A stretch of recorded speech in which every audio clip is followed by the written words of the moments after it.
Hoy, en una nueva entrega de Conociendo mi Ciudad, hablaremos de la creación del Ingenio Valdés. El Ingenio Valdés, ubicado en Milagro, Ecuador, fue fundado en el año de 1884 por Rafael Valdés Cervantes. Inicialmente era una empresa familiar que contribuyó al desarrollo de la ciudad, proporcionando empleo y marcando un hito en la historia local. En el año de 1922 se constituyó como Compañía Azucarera Valdés S.A. Detalles de la fundación. Atención con estos años. En el año 1884, Rafael Valdés Cervantes establece el Ingenio Valdés en lo que hoy es Milagro. Origen: fue concebido como una industria familiar. Impacto en Milagro: la presencia del ingenio impulsó el crecimiento de la ciudad y la provisión de mano de obra. En el año 1922 se transforma en Compañía Azucarera Valdés S.A., propiedad inicialmente de los descendientes de Rafael Valdés Cervantes y luego fue adquirida por otros grupos. A continuación, los invito a ver la nota.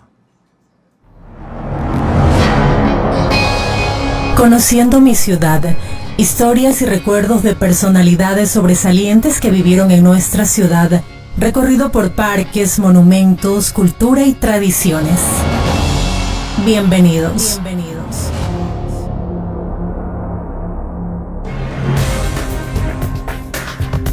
Hoy, en una nueva entrega de Conociendo mi ciudad, hablaremos de la creación del Ingenio Valdés. En la segunda mitad del siglo XIX llegaron a Milagro huyendo del terremoto de Ibarra 3 personajes que luego estarán íntimamente ligados a nuestra historia local: Rafael Valdés Cervantes, Manuel Antonio Andrade Subía y el doctor Modesto Jaramillo. Valdés se estableció originalmente a orillas del estero Chirijo, en las tierras de doña Mercedes Calderón de Lara, recibidas por donación de doña Baltasara Calderón de Rocafuerte. Don Manuel Antonio Andrade Subía se afincó más adentro, en el estero de Capacho, en un sitio llamado Puerto Tímalo, y el doctor Jaramillo a orillas del río Milagro en el sector de Chobo. Los herederos de Manuel Antonio Andrade Subía fundaron en ese terreno de Tímalo la hacienda Las Lomas y los del doctor Jaramillo, que fueron los que menos tiempo permanecieron por esos alrededores. Vendieron sus tierras a don Homero Morla, donde éste fundó posteriormente los ingenios Matilde y Chobo. A manera de explicación, podemos decir que Homero Morla perteneció a la típica familia de los Gran Cacaos del siglo XIX y llegó a poseer extensas haciendas donde, además de cacao, se cultivaban otros productos. De acuerdo al libro de Manuel Chiriboga, Jornaleros y Gran Propietarios en 135 años de exportación cacotera, estas haciendas fueron Guaví, San Nicolás, Luz María de Chobo, Matilde, Chirijo y Guasmo. Fue un político de carrera que en el gobierno de Alfaro ocupó el cargo de cónsul en Bolivia, accionista del Banco del Ecuador, del Comercial y Agrícola y del Territorial. Más tarde, presidente de la empresa de correos urbanos, director de la Caja de Ahorros, ministro de Obras Públicas, Agricultura y Beneficencia, comerciante y propietario de lanchas y vapores. El 25 de junio de 1877, motivado por la riqueza del suelo y por abrir nuevos rumbos en sus actividades comerciales e industriales, Rafael Valdés Cervantes visitó la hacienda San Jacinto de Chirijo, que por entonces pertenecía a su amigo y compadre José Julián Lara Molina, y esposo de doña Mercedes Calderón, quien le vende la mitad de sus terrenos en 4.500 pesos para instalar un ingenio de azúcar. Los linderos y límites de estos terrenos son los siguientes: por el frente el estero de Chirijo, por atrás el estero Tímalo, por un costado la manga de Piñuelal, que divide con los terrenos de la señora Josefa Morán de Corzo, y por el otro costado con el camino público que va a Las Lomas y Bodegas. Los informes obtenidos fueron excelentes, pues la zona contaba con una magnífica producción de caña para la industria azucarera, que por aquella época se realizaba a base de trapiches movidos por bueyes. Rafael Valdés adquirió los terrenos de Chirijo, en asocio de su compadre José Lara, a quien compró el 1 de octubre de 1879 el resto de la hacienda San Jacinto de Chirijo, quedando como único propietario de la empresa. Se inició entonces la búsqueda de la mejor ubicación para el ingenio y las cotizaciones de las maquinarias, siguiéndole además la inquietud de que debía ser movido por energía eléctrica. En 1881, una vez instalada la industria bajo este símbolo de progreso, Valdés accedió a prolongar la línea transmisora de la corriente eléctrica, cediendo la gestión de amigos milagreños y de residentes en el perímetro urbano por donde rodaba el ferrocarril que partía de Yaguachi y avanzaba hasta más al norte de Naranjito. Poco después de ser instalados los postes del tendido eléctrico, en esa calle se colocaron los bombillos a distancia de uno, cada 2 cuadras que culminaban en la estación ferroviaria. Esto permitió que Milagro se constituya en la primera población en el Ecuador en contar con el servicio de alumbrado público, mucho antes que Quito y Guayaquil. El ingenio laboraba día y noche con un trapiche instalado por el ingeniero alemán Simon Sen von Ellenberg, siendo un novedoso espectáculo, cuya primera producción azucarera se llevó a cabo en 1884 y alcanzó 18.420 quintales. 4 años después, llegaba la cosecha a 41.089 quintales y en 1924 sobrepasó por primera vez los 100.000. Al siguiente año se implementó el transporte de caña de los canteros a la fábrica, utilizando para el efecto 4 máquinas Baldwin, que tenían por nombre Dolores, Victoria, Enrique y Rafika. Debemos destacar que cuando Valdés Cervantes adquirió los terrenos donde edificó el ingenio, reunió a toda la peonada, cuya mayoría tenía la calidad de conciertos, y les comunicó que desde ese momento trabajarían como hombres libres y jornaleros y no tardarían en ganar 5 pesos diarios cuando el negocio surgiera. Este hecho constituyó uno de los primeros casos, si no el primero, de la abolición del concertaje en el Ecuador.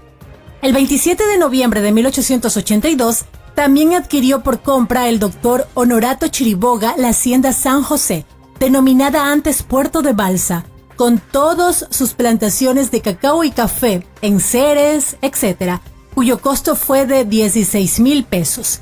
Estos terrenos se limitaban por el frente al río Milagro, por atrás al estero de Chirijos, por el costado derecho el camino real del pueblo a Chirijos y por el izquierdo los terrenos del doctor Modesto Jaramillo Egas, con cerca por el medio una cuadra distante del puerto y callejón de Belín.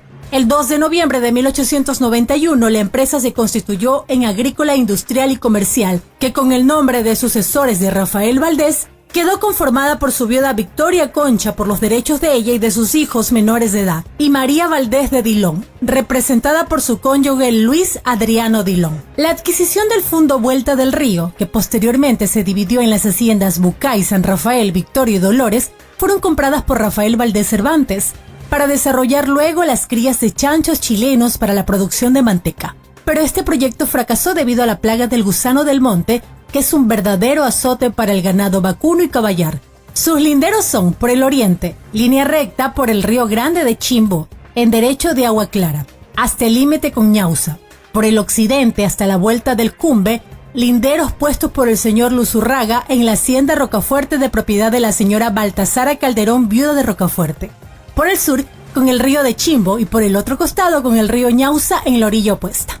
La expansión territorial del ingenio Valdés se incrementará en el siglo XX, con la adquisición de los fundos denominados Capacho, Gante y Bijagual de propiedad de los cónyuges Juan Francisco Aguirre y Rosa Vaquerizo de Aguirre, cuya venta se registra el 8 de enero de 1904 a favor de los sucesores de Rafael Valdés a un costo de 11.500 sucres.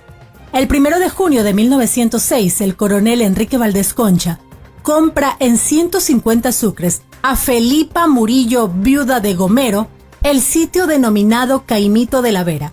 Y el 6 de octubre de 1913, los cónyuges Víctor Manuel Pardo y María de la Cruz Ruiz de Pardo venden a sucesores de Rafael Valdés la tercera parte de una acción de Caimito de la Vera. Ya para 1921, Valdés compra a los herederos de Carlos Elías Ordeñana la hacienda Rosa María, consolidando de esta manera un inmenso territorio que perduró hasta los años 60 del siglo pasado. Entre finales del siglo XIX y comienzos del siglo XX, la industria azucarera en el Ecuador llegó a tener 17 ingenios distribuidos en toda la República.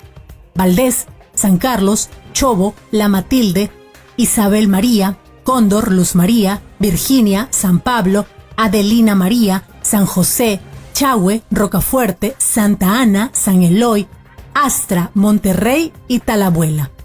Esta razón social se mantuvo hasta el año 1922, en que se transformó en Compañía Azucarera Valdés S.A. Pero en 1993 la familia Valdés toma la decisión de vender sus acciones al Grupo Novoa S.A. del empresario guayaquileño Luis Novoa Naranjo y posteriormente pasa a poder del consorcio Novis de Isabel Novoa Pontón.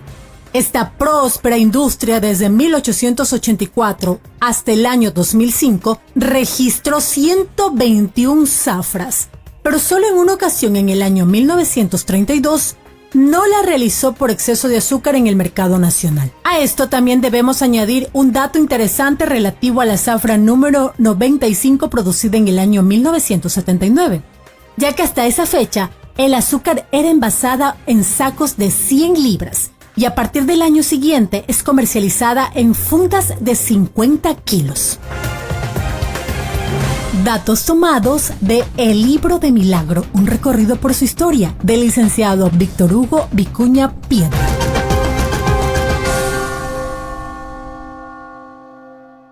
Listo, espectacular la historia del ingenio Valdés. Y como buen milagreño tenemos que conocer mucho nuestras raíces. Y precisamente este programa de turismo y emprendimiento es para ustedes, para que lo puedan disfrutar.